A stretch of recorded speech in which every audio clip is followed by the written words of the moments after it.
మోకాల నొప్పులకు ఎటువంటి సర్జరీ లేకుండా ఎపియాన్ పెయిన్ క్లినిక్ అందిస్తున్న అత్యాధునిక చికిత్స. నమస్తే అండి, వెల్కమ్ టు సుమన్ టీవీ. నా పేరు శోభారాణి కేత.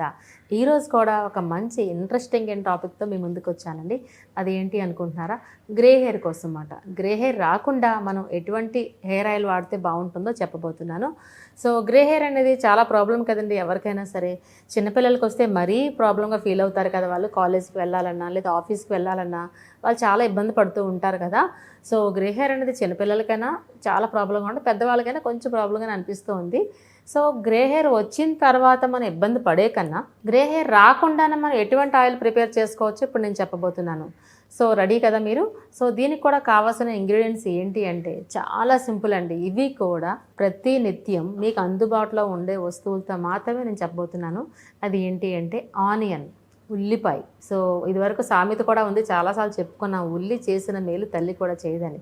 సో ఉల్లిపాయలో అంత మంచి బెనిఫిట్స్ ఉన్నాయన్నమాట. సో ఉల్లిపాయతో తీసుకుని ఇందులోని సో ఇంగ్రీడియంట్స్ ఏంటి అంటే ఆనియన్, కోకోనట్ ఆయిల్, మెంతులు, కరివేపాకు కదా. ఇవన్నీ కూడా అవైలబుల్ ఉండే వస్తువులే కదండి, అందరికీ అందుబాటులో ఉండే వస్తువులే. సో ప్రిపరేషన్ కూడా చాలా ఈజీ మాట. ఒక్కసారి ప్రిపేర్ చేసుకుని ఒక మంత్కి సరిపడినంత పక్కన పెట్టుకోండి. ఎవ్రీ టైం అక్కర్లేదు కదా.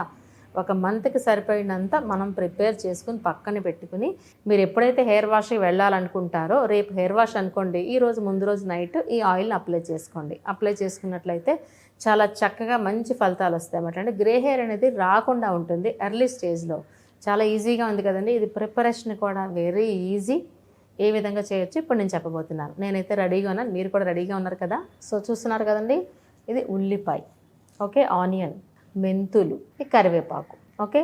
నేను ఆల్రెడీ ప్రిపేర్ చేసిన పేస్ట్ని ఇక్కడ తీసుకొచ్చాను.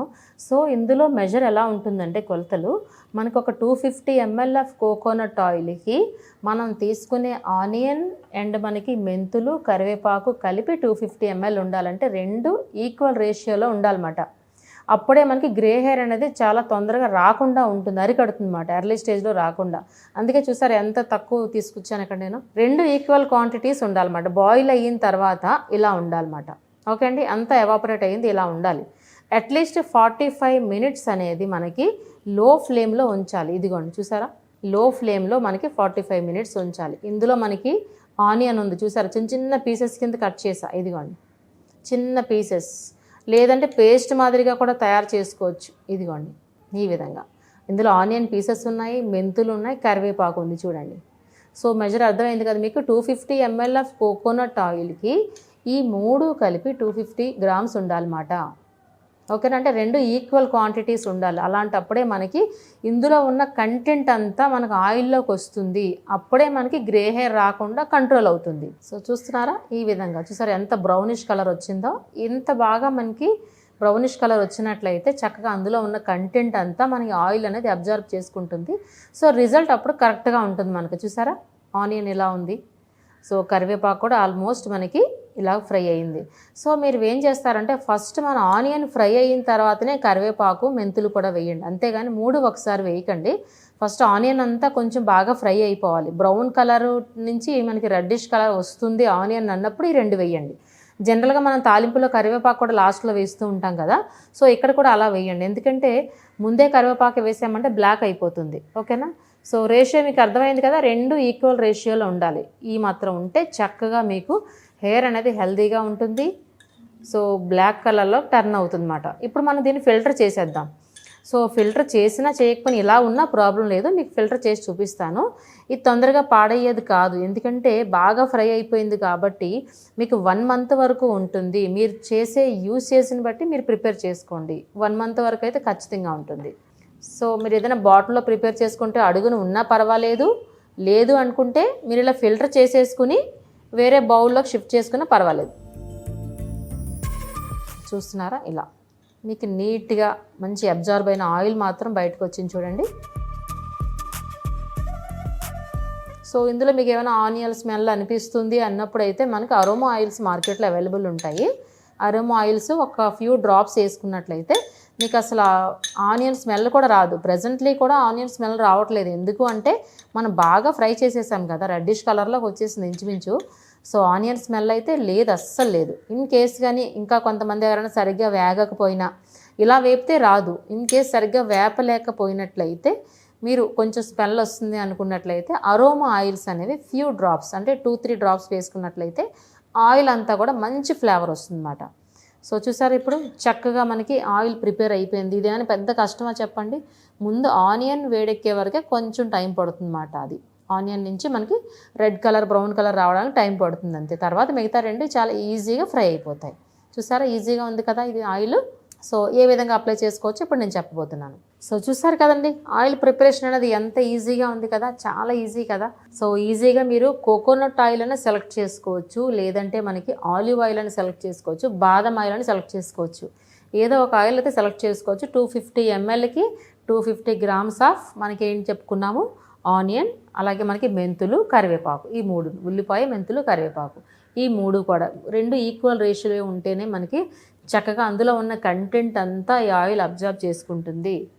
సో ముందు ఆనియన్ అంతా బాగా వేడెక్కిన తర్వాత ఇంచుమించు రెడ్డిష్ కలర్ వచ్చిన తర్వాత ఈ మెంతులు, కరివేపాకుని యాడ్ చేయండి.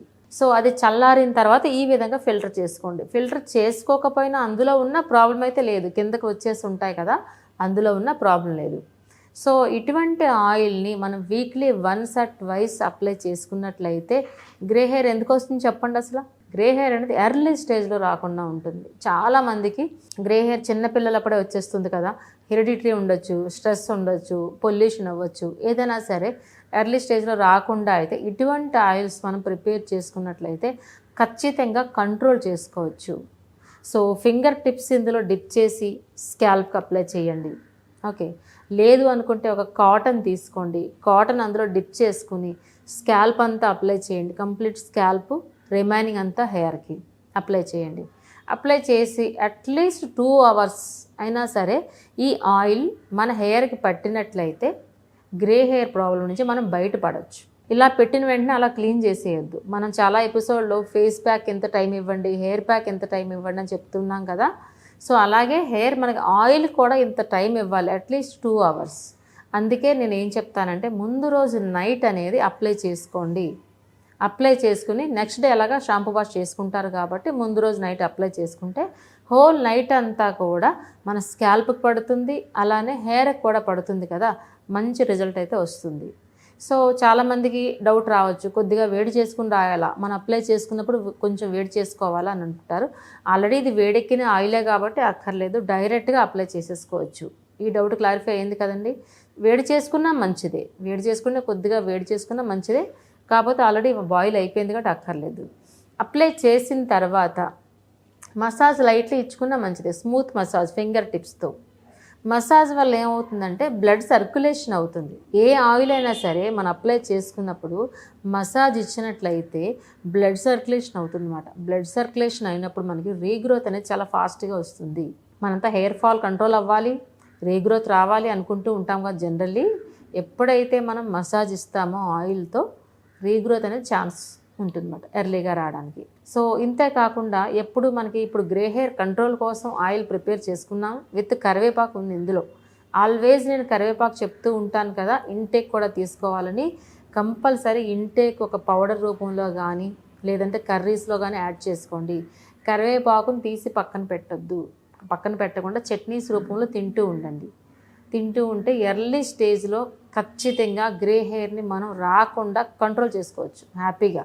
ఓకే అండి, ఈ ఆయిల్ అనేది ప్రిపరేషన్ చాలా ఈజీగా ఉంది కాబట్టి గ్రే హెయిర్ ఎవరైతే కంట్రోల్ చేసుకోవాలనుకుంటున్నారో వాళ్ళందరూ ఖచ్చితంగా ఇది పాటిస్తారనుకుంటున్నాను. ఈ ఆయిల్ ప్రిపరేషన్ చేసుకుంటారనుకుంటాను. తప్పకుండా అందరూ ట్రై చేయండి. Thank you so much. మీ శోభారాణి కేత.